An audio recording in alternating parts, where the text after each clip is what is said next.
Bismillahirrahmanirrahim. Assalamualaikum warahmatullahi wabarakatuh. Alhamdulillah wassalatu wassalamu ala Rasulillah wa ala alihi wa sahbihi wa man wala amma ba'd. Teman-teman makan oleh Allah Subhanahu wa taala, insyaallah kembali kita akan melanjutkan pembahasan kita dari ensiklopedia larangan dalam syariat. Dan insyaallah pada kesempatan ini kita akan masuk pada pembahasan yaitu berkaitan dengan larangan berlaku zalim. Nah, kita sudah sering ya mendengar istilah zalim, ya, digaungkan di mana, di media-media, di tulisan-tulisan, di ceramah-ceramah, di khutbah-khutbah. Kita sering mendengar istilah zalim. Apa itu zalim, teman-teman sekalian? Zalim itu secara bahasa adalah meletakkan sesuatu bukan pada tempatnya. Anda ulangi, zalim itu adalah meletakkan sesuatu bukan pada tempatnya. Itu secara bahasa. Adapun secara istilah adalah zalim ini adalah melakukan sesuatu atau tindakan yang keluar dari jalur yang dibenarkan, baik karena dikurangi atau karena ditambah-tambah. Ya. Makanya Al-Asbahani ya, menjelaskan bahwa zalim ini adalah kita melakukan sesuatu dan posisinya ini kurang tepat, bahkan tidak tepat, baik karena dikurang-kurangi atau karena ditambah-tambah, baik tidak benar dari sisi waktu atau dari sisi tempat. Itu zalim. Ya. Dan lawan dari zalim ini adalah adil. Adil itu adalah meletakkan sesuatu pada tempatnya. Sedangkan zalim adalah meletakkan sesuatu tidak pada tempatnya. Jadi lawan dari zalim adalah adil.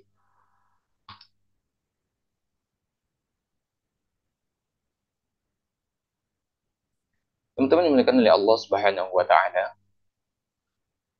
untuk di dalam syariat kita, kezaliman ini adalah sesuatu yang sangat dicela, teman-teman sekalian.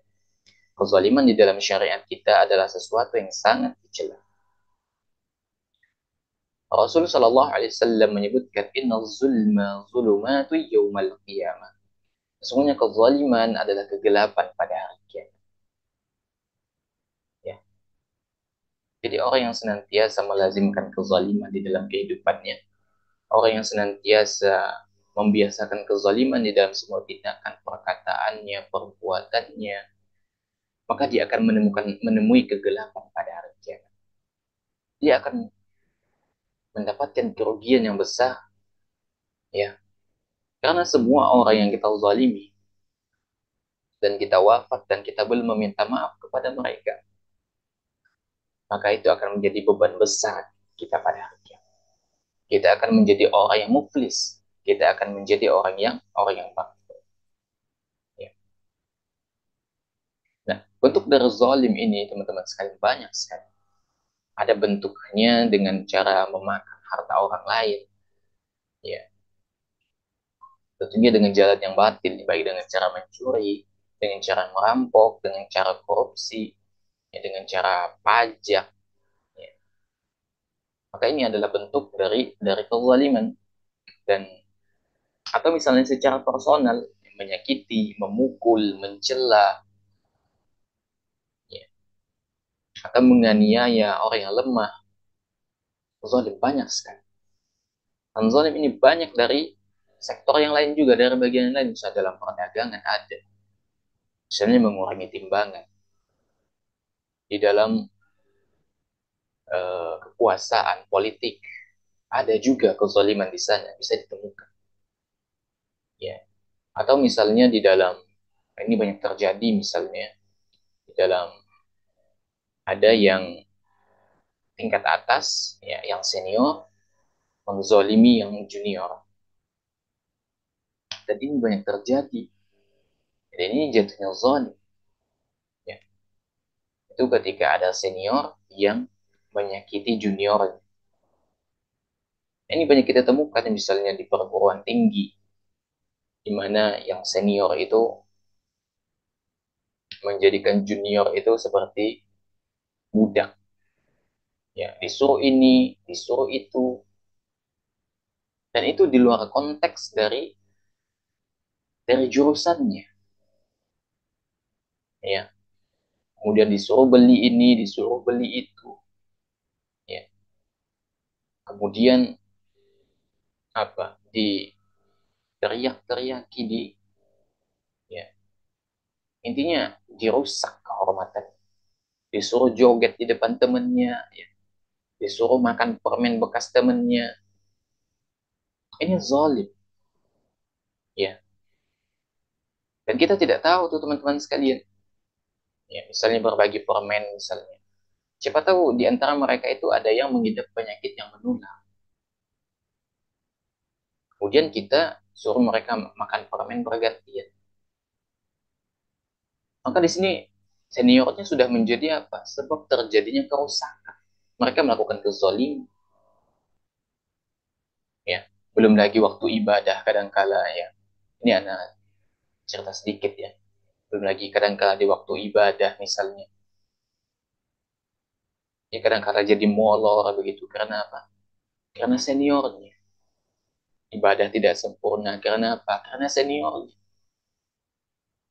Istinja mereka waktu buang air. Tidak sempurna mereka bersucinya. Karena senior. Jadi ini luar biasa sekali kezaliman ini. Kezaliman sudah terjadi dan terstruktur. Dan itu banyak terjadi di perguruan tinggi. Dan ini yang mereka lakukan di luar konteks dari jurusan yang diambil begitu. Ya. Dan ini tentu akan menjadi kezaliman yang akan saling tuntut menuntut nanti di akhirat. Yang akan tuntut menuntut. Akan saling salah menyalahkan. Ya. Dan banyak sekali kezaliman ya, terjadi. Ya. Ya. Dan tentu dalam syariat kita kezaliman ini sangat jelas sekali pelakunya. Ya. Allah Subhanahu wa taala berfirman, "Wa sayalamu alladziina zalamu ayya munqalabin yanqalibun." Dan orang-orang yang zalim itu kelak akan mengetahui kemana mereka akan kembali. Ini Asy-Syu'ara ayat 227. Kita tahu orang yang berlaku zalim kata Allah akan mengetahui tempat di mana mereka akan kembali. Di mana? Di nerakanya Allah Subhanahu wa taala. Ya. Rasul sallallahu alaihi wasallam bersabda, "Ittaquz zulma fa inna zulma zulumatu yaumal qiyamah." Jauhilah oleh kalian kezaliman. Sesungguhnya kezaliman adalah kegelapan pada hari kiamat. Ini diriwayatkan oleh Muslim. Ya. Jadi zalim ini adalah kegelapan pada hari kiamat. Artinya kalau antum melakukan kezaliman, antum nggak bakal dapat apa-apa kecuali kesenangan duniawi saja. Tapi kalau nanti di akhirat, ini akan menjadi beban besar yang harus dipikul.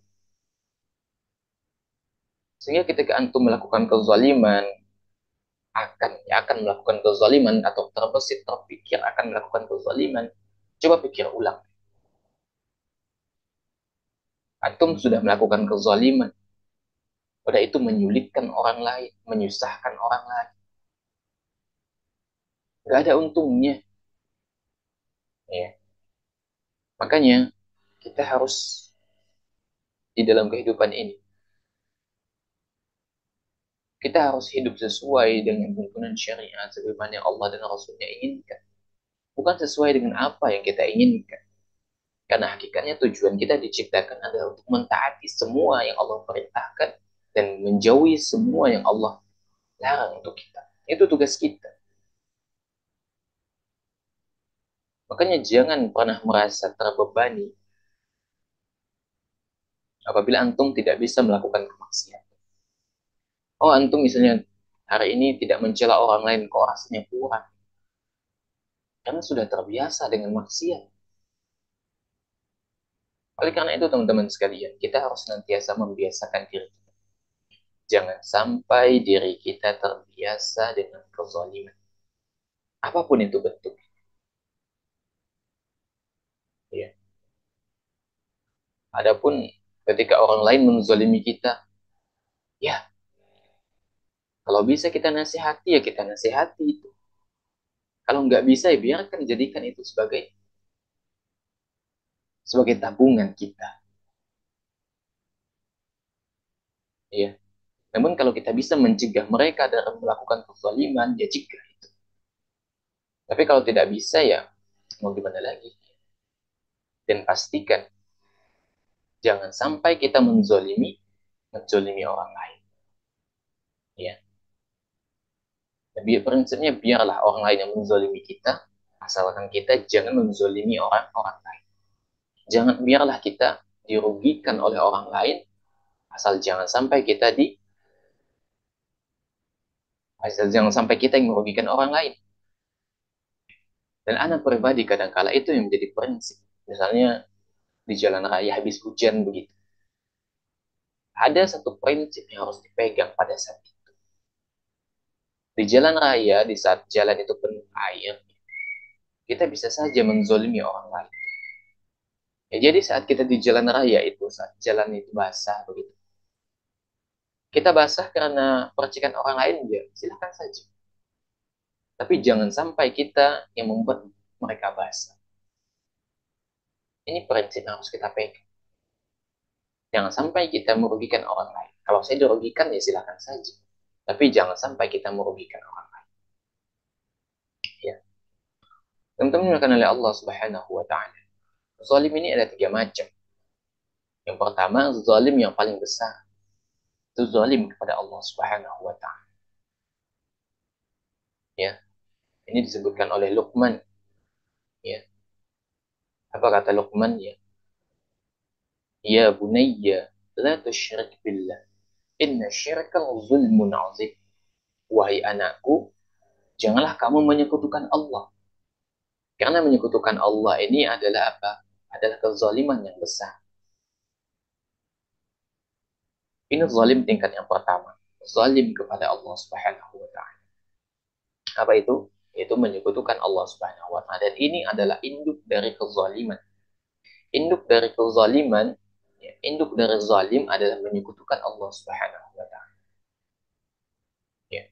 Jadi ketika antum menyekutukan apa melakukan kesyirikan, apapun itu bentuknya, ya, maka sesungguhnya antum sudah melakukan kezaliman yang besar. Kezaliman puncak itu menyekutukan Allah Subhanahu wa Ta'ala.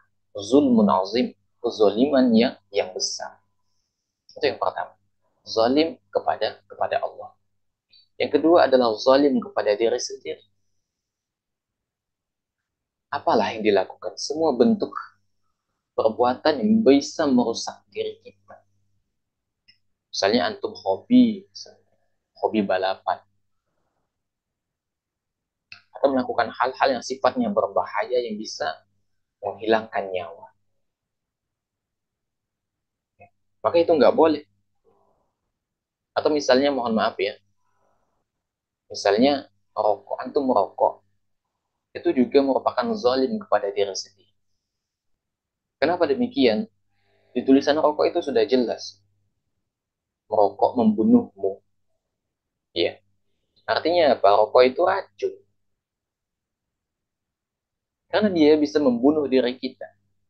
Meskipun tidak secara langsung, ya secara perlahan nanti. Sekian puluh tahun baru terasa efek yang ditimbulkan. Saat masih muda mungkin tubuh kita masih bisa menahan itu.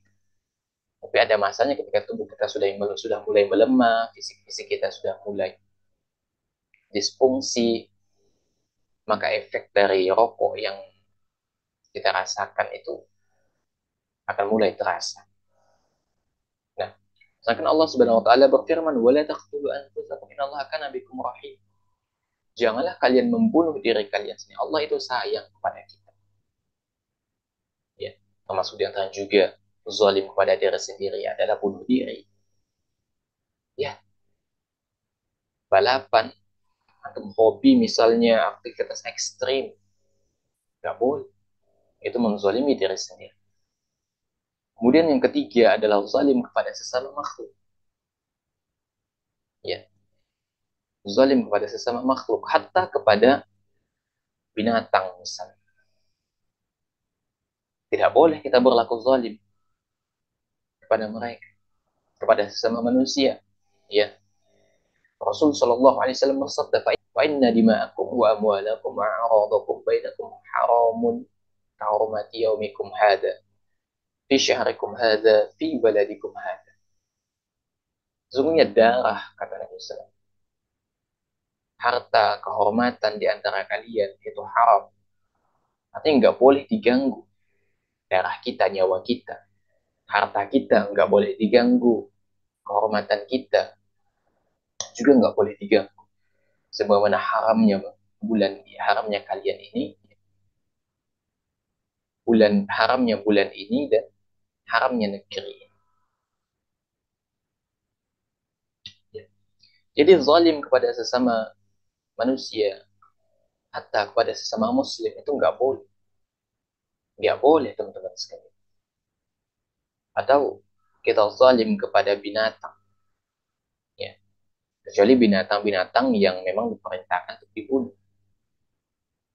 Namun ada kadangkala binatang-binatang ya, kadangkala yang tidak diperintahkan untuk dibunuh, mengganggu, tidak mengganggu, terus kita bunuh, kita ganggu, zalim kita.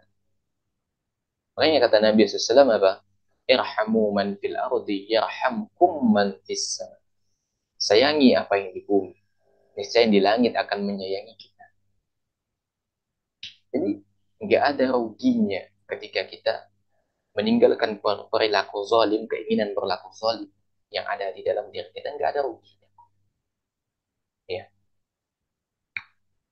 ya, baik kepada sesama manusia, bahkan kepada makhluk hidup. Ya, uh, mungkin terbetik ya, kisah dari seorang perempuan yang Nabi SAW menceritakan yang dia masuk neraka itu. Karena apa? Karena dia menyiksa seekor kucing. Kucing itu dia ikat, tidak ia kasih makan, otomatisnya kucing itu tidak bisa mencari makan, akhirnya mati. Ya, maka kata Nabi SAW, wanita itu masuk neraka karena apa? Kucing yang ia ikat itu tidak ia kasih makan, tidak ia kasih minum, dan juga kucing itu tidak ia lepaskan, sehingga kucing itu tidak bisa memakan serangga-serangga, tidak bisa memakan apa yang bisa ia makan, ia siksa.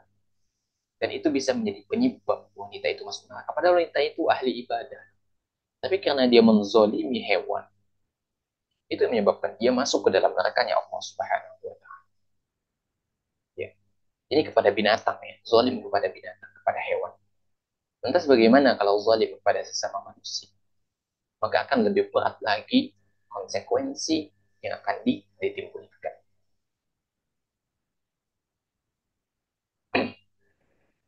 Teman-teman, maka oleh Allah Subhanahu wa Ta'ala. Ya. Bahkan lebih jauh lagi, Allah Subhanahu wa Ta'ala dalam hadis qudsi, ya, itu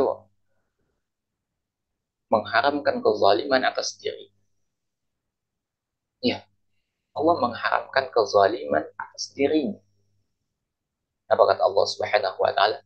Ya ibadi, inni haramtu zulma ala nafsi wa ja'altuhu bainakum muharrama. Fala tazalam. Apa kata Allah? Wahai hamba, sesungguhnya aku mengharamkan kezaliman atas diri dan aku menjadikannya haram di antara kalian. Maka janganlah kalian saling saling menzalim. Ini dikatakan oleh Muslim. Allah mengharamkan kezaliman atas dirinya. Dan Allah haramkan kezaliman kepada makhluk, sesama makhluk. Maka kata Allah, janganlah kalian saling menzalim. Jadi Allah mengharamkan kezaliman atas diri dan menghalanginya dari diri. Padahal Allah itu memiliki kudrah, memiliki kemampuan untuk berlaku zalim. Allah mampu. Ya. Namun Allah Subhanahu wa taala tidak melakukan kezaliman. Kenapa demikian? Karena karena kenapa? Dikarenakan sempurnanya keadilan Allah Subhanahu wa taala. Makanya dalam banyak ayat ya Allah Azza wa Jalla menegaskan bahwa Allah itu Allah itu apa namanya? Allah itu tidak pernah menzalimi hamba.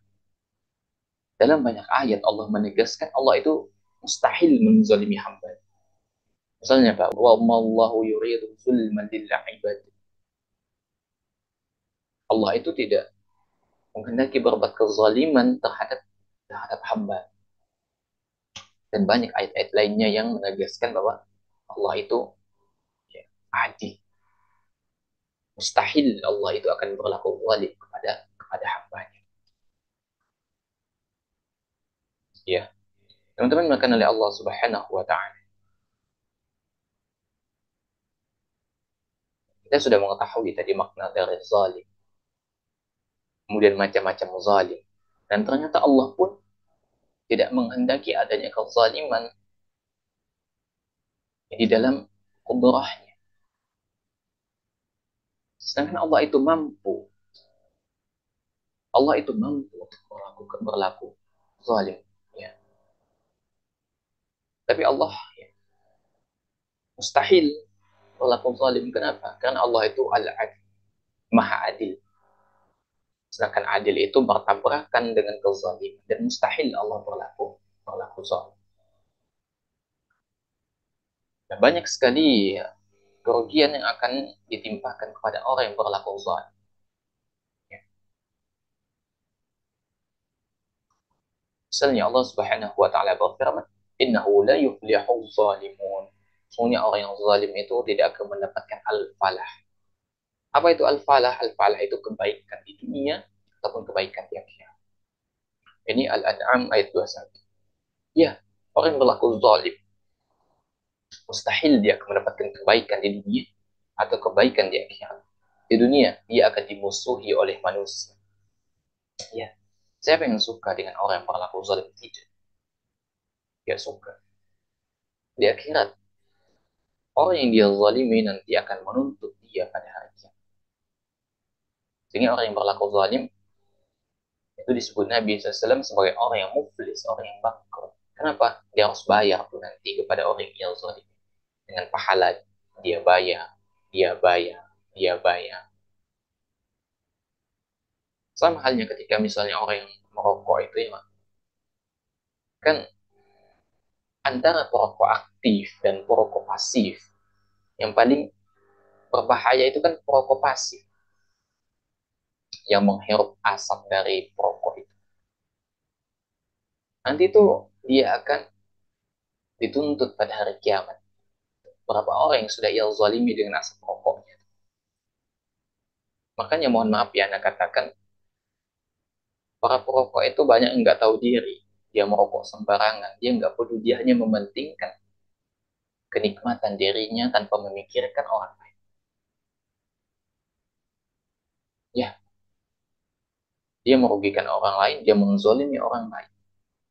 Dan ini berbahaya sekali. Dia merokok dalam bis, dia zalim kepada semua orang yang ada di dalam bis. Dia merokok di pasar, berapa orang yang menghirup asap rokoknya di pasar.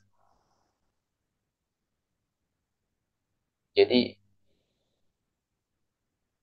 atau misalnya istri, dia menzalimi istri menghirup asap rokoknya anak, bahkan dengan keluarganya sendiri pun dia berlaku zalim. Maka ini penting untuk kita perhatikan. Dan orang yang berlaku zalim ini tidak mendapatkan kebaikan, baik di dunia ataupun di akhirat. Allah Subhanahu wa taala berfirman, "Inna Allah la yahdil qaumadh zalimin." Allah itu tidak akan memberi petunjuk pada orang yang berlaku zalim. Ini Al-Maidah ayat 51. Jadi tidak akan pernah untung antum ketika antum melazimkan kezaliman terhadap diri antum itu. Ya. Dan ini yang lebih berbahaya lagi. Ketika kita menzalimi orang lain dan orang yang kita zalim itu mendoakan keburukan untuk kita, ini bahaya sekali. Karena doa orang yang terzalimi dan dengan Allah Subhanahu wa taala itu tidak ada hijab. Apa kata Nabi SAW? Wattaqi da'watal mazlumi fa innahu laysa bainaha wa bainallahi hijabu. Dan berhati-hatilah terhadap doa orang yang dizalimi. Karena tidak ada hijab, tidak ada penghalang antara doanya dengan Allah. Ini dalam Sahih Bukhari Muslim. Jadi ketika antum melakukan kezaliman, hati-hati ya. Bisa saja orang yang kita zalim ini mendoakan keburukan. Bisa saja. Maka berhati-hati. Ini kerugian yang besar ini. Kerugian yang besar.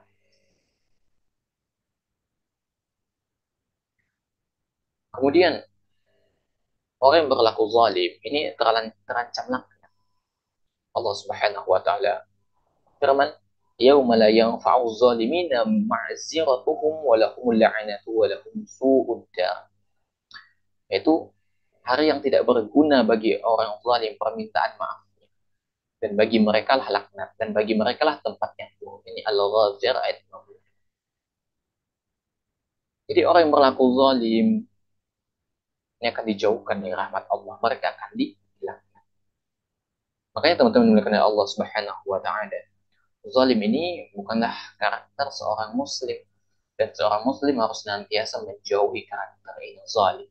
Apapun itu bentuk. Baik itu zalim di dalam perdagangan, zalim di dalam berinteraksi sosial, zalim kepada sesama teman, zalim kepada kepada siapa saja. Kita harus berusaha menjauhi sifat atau karakter ini. Karena zalim ini ya, adalah sesuatu yang bisa merugikan kita. Kita akan dijauhkan dari kebaikan, baik di dunia ataupun di akhirat. Oleh karena itu, sebagai seorang muslim, kita harus senantiasa mawas diri. Dan kita harus senantiasa berusaha terhindar dari perbuatan ini. Dan tentunya, seorang muslim harus senantiasa berlaku adil. Ya, dalam artian dia harus menjauhi kezaliman. Baik dia menjadi seorang pemimpin, jangan sampai tampuk kepemimpinannya itu menjadi sebab dia melakukan kezaliman, dan apapun bentuk kezaliman itu. Baik itu kezaliman antara senior junior, kezaliman antara yang tua ke yang muda, ataupun sebaliknya. Hendaknya kita jauhi hal yang demikian. Demikian teman-teman, semoga yang Anda sampaikan ini bermanfaat. Benar datangnya dari Allah, yang keliru datangnya dari anak pribadi. Allah dan Rasulnya tentu terlepas dari kekeliruan itu. Semoga Allah Subhanahu wa taala menjauhkan kita dari perbuatan zalim.